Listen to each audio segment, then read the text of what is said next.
العالمين والصلاة والسلام على أشرف الأنبياء والمرسلين سيدنا ونبينا وحبيب قلوبنا وشفيع ذنوبنا أبي القاسم المصطفى محمد وعلى آل بيته الطيبين الطاهرين المعصومين لا سيما بقية الله في الأراضين ولنا صاحب العصر والزمان عجل الله تعالى فرجه الشريف وسهل مخرجه وجعلنا من خير أنصاره وأعوانه. Respected elders, my fathers in faith, my mothers in faith, my brothers, my sisters in faith, my equals in humanity, I take this opportunity and begin by extending to you my deepest condolences on this tragic, painful sorrow, occasion and event, the martyrdom of the son of Imam Hassan Al-Qasim Salamullahi alayh. This brave warrior, a 13 years old individual who stood in defense for Imam Hussein Salamullahi alayh. That being said, we ask Allah to help us proceed in our responsibilities and to consider and establish in our mentalities and in our hearts that Al-Qasim alayhi salam is a role model for us. We take him as a role model to become civilized individuals. Yesterday I discussed a very significant topic the past 2 days ago of connection. Yesterday I spoke about how to become an independent figure, to become successful in life. But today I decided to shift my topics to something that is more straightforward, more clear, and is more of a religious topic and a topic that is very crucial on the social level. The question states, and this is today's topic: is Islam compatible with the West? So compatible means can exist, coexist with the Western values and norms. I repeat the question. The question says, can Islam or is Islam compatible with the West? That means, can you have Islam? Can we act upon Islam in these countries? Can we or we cannot? Now, when you come and look at the essences of the Western values, they're different, many of them. Many of the essences and the pillars and the foundations and the teachings of the Western values are different from that of Islam. And when you have an ideology that is different than another ideology, then the perspective behind this ideology is also different than the perspective of the first ideology. I'll give you an example. And this is very crucial for the brothers and the sisters to pay attention to.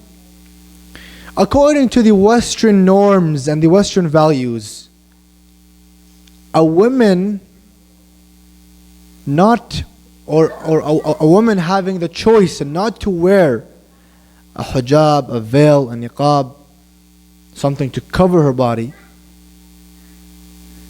is based on human rights. So based on the human rights that the Western values has established, they say that women having their choice to decide whether they can wear or they cannot wear the veil is part of the human's rights. So basically, in brackets, women not wearing hijab or wearing, or the decision of wearing or not wearing for women is part of the human rights. The Islam, what does Islam say? Islam says it is prohibited. She has to wear hijab.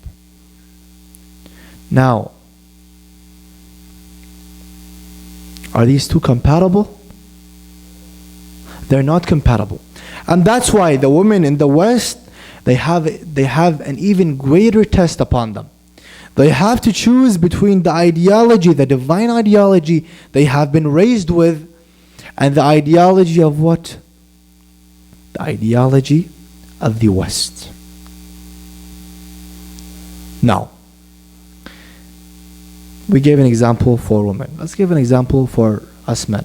Now, according to the Constitution, to the law, to the West, to the Western values, norms, understandings, foundations, the way or the method for two couples to become married first is through the process of becoming a boyfriend or a girlfriend. These relationships are very, they establish it in the West. They go through this process. You found a person and they call him a boyfriend or a girlfriend, and then after years, 6, 7, 8, I remember a person in my class, he confronted me. I was in grade 10. He was like, my parents are still dating. I was like, really? I was like, yeah. I was like, then good luck, my friend.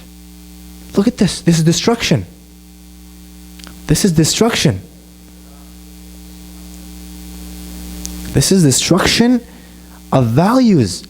Now, according to the West, if you would introduce this scenario on the Western values, they would say, okay, it's okay, no problem. Human rights. If you introduce it to Islam, they would say, there's something wrong. This is against the self-disposition and the instinct of the human. It's not compatible with the human rights according to Islam's lens. Now, that being said, we as youth over here, we have a great test upon us. We have to decide between the values we have been raised with according to the Quran and the Sunnah and the Hadith, and the values we have, or the values that surround us right now.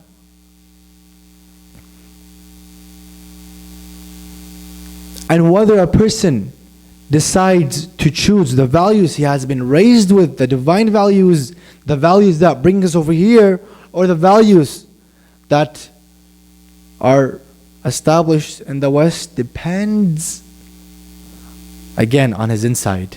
As we mentioned the past 3 days, we spoke about connection, we spoke about resilience, we spoke about independence the past 3 days.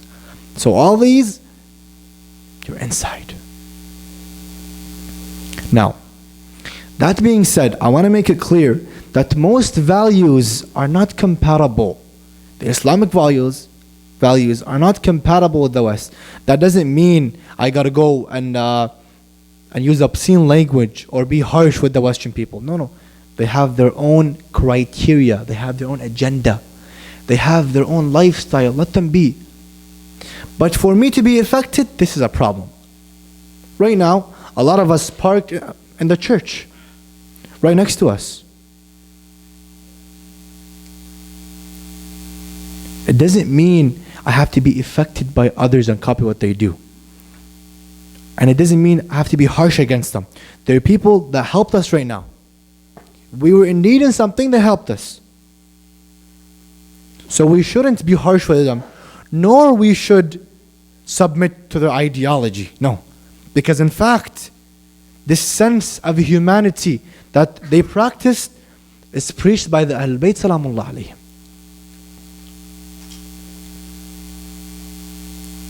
One time, the Imam had a slave. Our respected third Imam, Salamullah alayhi, he had a slave. And by the way, when I say slave, when I say an Imam has a slave, that means this slave is living the best life he can. He's a person who is living in a double freedom society because it's being a slave under the environment of the Imam. Listen to this story. The Imam one day accidentally entered a land that is owned by his slave. The Imam confronted his slave. He told him, I apologize. He was like, why do you apologize? He was like, because I entered your land without your permission. So he told him, Master, you are my master. You own me. Every movement I take It's through you, through your permission. And now now you want to apologize to me saying, I'm sorry for this action? Don't apologize. This is the respect of the Imam. This is because a lot of us right now, they see Western people, they do something nice, they're good people. They think that, oh, this is based upon their values. No, no, no. This is based upon the self-disposition that Allah placed. I mentioned yesterday, the Quran says, Bismillah ar-Rahman ar-Rahim, وَلَكِنَّ اللَّهَ حَبَّبَ إِلَيْكُمُ الْإِيمَانَ وَزَيَّنَهُ فِي قُلُوبِكُمْ وَكَرَّهَ إِلَيْكُمُ الْكُفْرَ وَالْفُسُوقَ وَالْعِصْيَانَ. So anything pure, any good action our Western friends take, it's not because this is what their ideology tells them. It's because this is part of the human self-disposition that Allah subhanahu wa ta'ala and the Ahlul Bayt that Allah placed upon us humans, and that the Ahlul Bayt preached and acted upon before even the Western values understood the dynamics of these values. Now that being said, let us all understand that for me to succeed, I shouldn't be affected by the Western values. For example, Halloween is next month. A lot of us Muslims go out, trick or treat, and they take it seriously. They take it as if this is something that it's gonna, I don't know, something that we are gonna elevate in knowledge and understanding. Come on. Come on.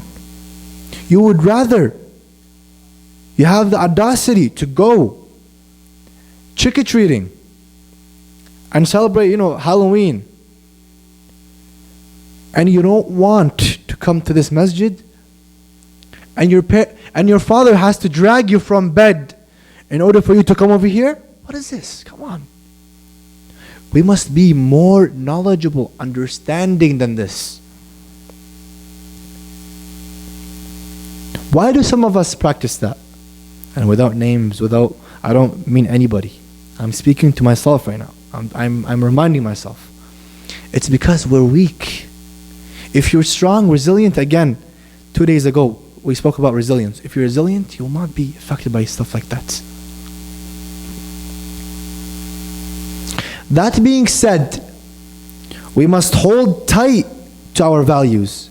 But that doesn't mean we should disrespect others. Like for example, I'll give you an example. During Christmas, when I see my Christian friends and brothers, I say Merry Christmas. I respect their values. I say Merry Christmas.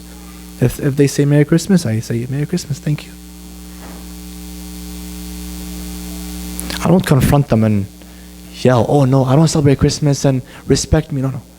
I respect their values. But at the same time, I hold tight to my values. Again, keep the idea, because I place emphasis on this topic. I place emphasis on the idea that if you see an individual doing a good act, I have one of my he was a friend. I would call him a mate, not a friend. A person that I know very well. This person is a devout Muslim. He practices Islam in the best of form. He prays, fasts, comes to the mosque. One day he was in a difficult situation. What is the situation? He was bullied in class a lot. And his Muslim friends did not stand up for him. What they did is they actually went against him. Okay. This situation remained for months. First, second, third. He came to me. He was like, man, my marks are decreasing in class. I'm doing poorly because of them, because I cannot concentrate. I don't have friends. I have bad reputation in class. What should I do? I cannot leave school because it's a private school, and my parents have put me in this school deliberately. I was like, man, become strong and go ahead. Unfortunately, this person wasn't strong enough. I met him 1 year ago. So after like 5 years. I met him 1 year ago, And now, unfortunately, he's a Christian. I told him, why, my friend? What's wrong? Why are you a Christian? He was like, one of my Christian friends confronted me and was like, I'm going to help you. Why? Because Jesus told me in the Bible. And then he helped him. He stood up for him. He went into some fights. And this person that helped him has a good reputation in class. He's popular, attractive, smart, you know. And then he balanced his reputation in class. He became a good person. And that person that was helped became a Christian. Why? Because a Christian friend helped him. So he was like, oh wow, I'm a Muslim and these Muslims didn't help me.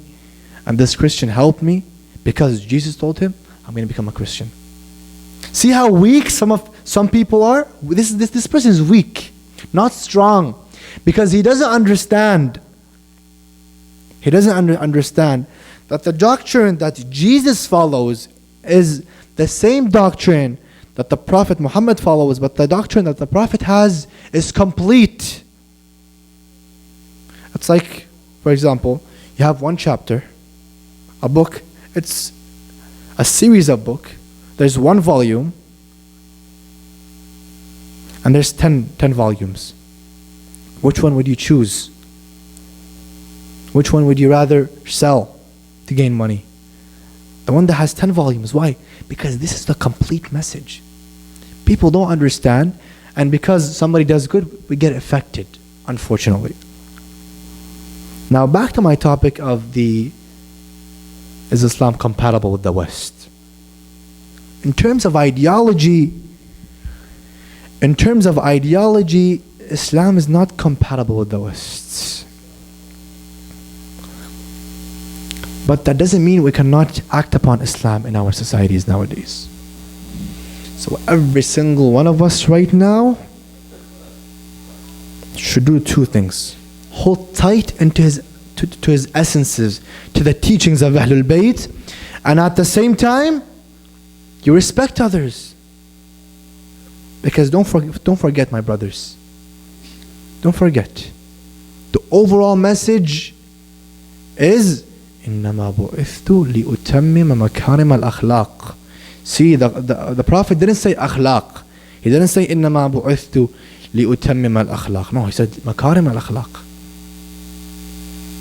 Back then, Arabs, before Islam, Arabs used to be people who are very popular in terms of values and morals and ethics. If a person killed another person, and the killer came to an Arab tribe saying, please, I seek help, they hit their chests, which means we will help you. Nobody will touch you, even though he's a killer. But because this killer is under the tribe's hospitality, what happens is they don't allow any person to touch him. They even go to wars because of that. So there is akhlaq. But makarim al-akhlaq was missing back then. So that's why let's place emphasis that everything that takes place,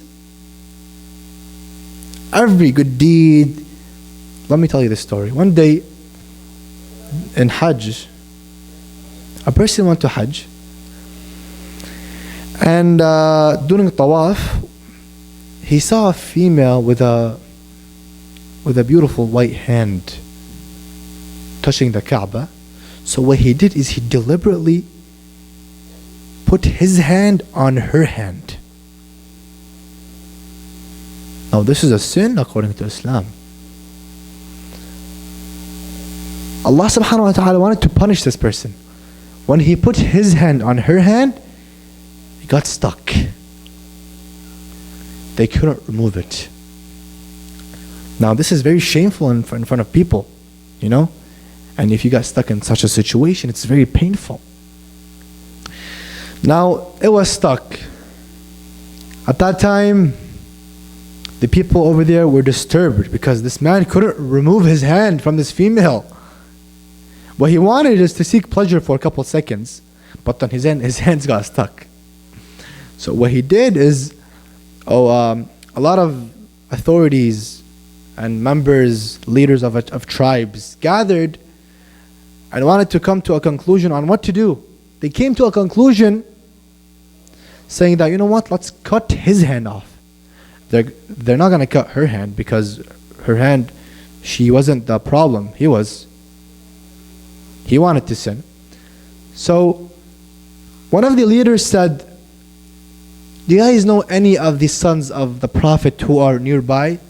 They told him, Imam Hussein salamullah alayhi just arrived to Mecca. He said, call him for me.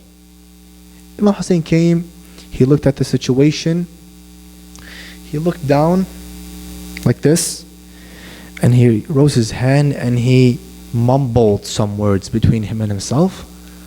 And they say suddenly, the leaders were shocked. Suddenly, the man's hand elevated, was removed from the female's hand, and everything was back to normal. Imam Hussein left, they chased him. They were like, Sayyidi, what is his punishment? He was like, let him go. See, this is crucial. It doesn't mean if I see a person who's Western that does this, it doesn't mean that I'm going to say, oh wow, this person is very nice and his religion tells him so, so let me become Christian, Jew, atheist, agnostic. Why? Because this person, because he's a Jew or a Christian or agnostic or an atheist, his doctrine told him, or his religion told him to become so. No. The painful thing is the same person that Imam Hussein salamullah alayhi read for him and was the cause for his safety. This person on the 10th of Muharram was the reason he came and cut Imam Hussein's hands by himself. See, people like this are weak. You invite him, you give him food, water, and then he invites you and puts poison in your food. People like that are weak. Imam al-Hussein helped you. You were about to get killed by tribes. He helped remove your hand from that female, and then you come and cut his hand on the 10th of Muharram. Anyway, so I was talking, I gave the example of how sometimes morals practiced by our Western friends causes disturbance, and it makes us skeptical towards some factors. Makes us think, oh, could he be better than me? Could his religion be better than me? Again, we say that the most complete religion is Islam.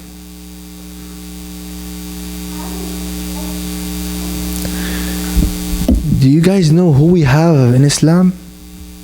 We should be grateful. We have Al-Imam Al-Hussein salamullah alayhi. Do you guys know who this entity is? Who this figure is? He is a combination of ethics, of morals, of values, of manners, of respect. He is the source of these. He is the source of knowledge. I'm sure that a lot of us, if they would read and investigate in the teachings of the Ahlul Bayt, we would be shocked. We would be shocked, honestly. If a lot of us were to really understand what the Quran really teaches, the Quran that we keep in our homes for months without anybody touching it. I know people, they don't read the Quran to a level where layers of dust build upon the covers of the Quran. You see the Quran on the walls. I'm a Muslim, I have the Quran at home. But do you read it? No, I don't read it. Well, good news for you. This Christian that you want to follow reads his Bible every single day. Every single week. And has to cover some chapters. I speak to my brothers, the youth, especially between the age of 8 and 16. Do you guys know Al-Qasim salamullah alayhi? Do you know who this figure is? Right now, picture this incident. We're sitting right now, and a terrorist were to come in. What would we do? A lot of us would run. Some would leave from that door, some would leave from that door. Not a lot of us will tackle him. But Al-Qasim, at the age of 13, he stood firmly and said, I want to confront the enemy. An enemy of 30,000. Do you guys know what happened in a day like this? Thousands of years ago? Day of Muharram. At a day like this, Imam al-Hussein salamullah alayhi was left alone with some of his companions. Sallu ala Muhammadin wa ali Muhammad.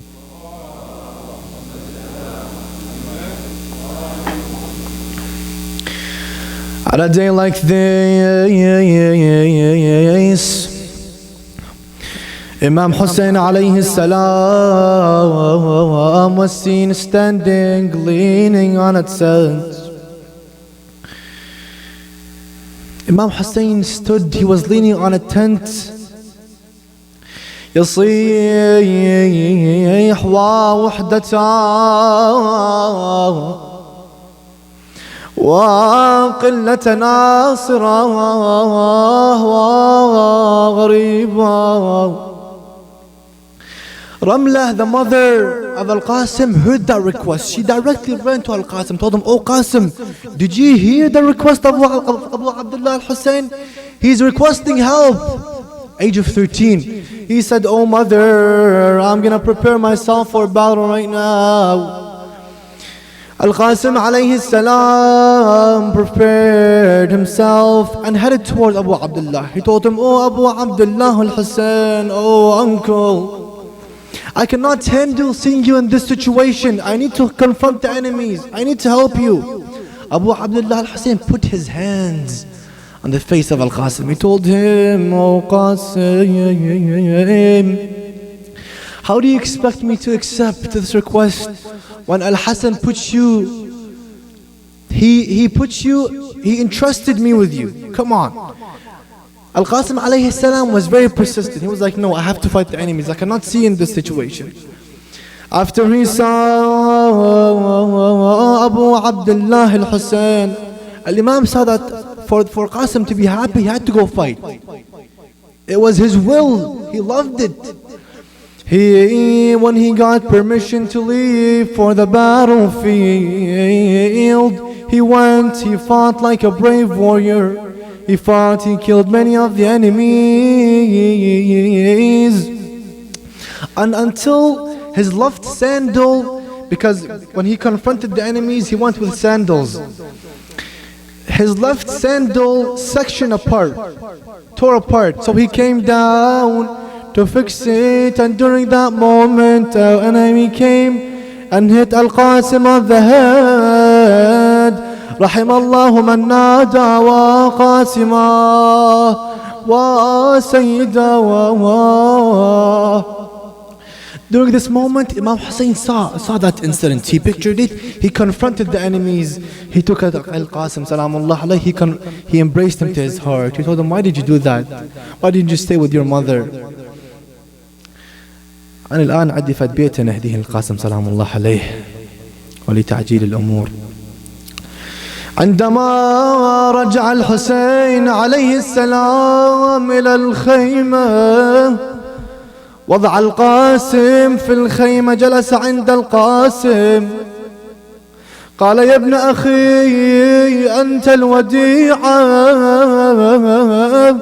رملة جلست رملة عليها السلام عند رأس القاسم، تقبل جبهته، تخضب شعرها بدمه، كأني بها تقول يا ابني يا جاسم جيت اشمك،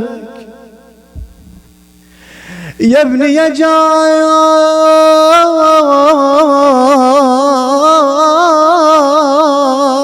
جيت اشمك، اي ودمعتي بحس جروح جسمك، تقعد يمن لا ظلت امك، يا ظل قلبي يا ابني يا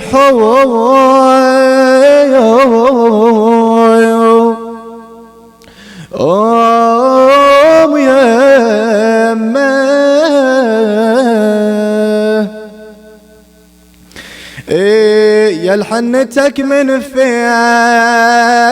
دمايا. طار بحراني بعد هذا. يا الحنتك من فيض دمايا. وين الونه؟ مرة ثانية. يا الحنتك من فيض دمايا، يا الفدوى روح لك ولمايك. اللهم إنا نسألك وندعوك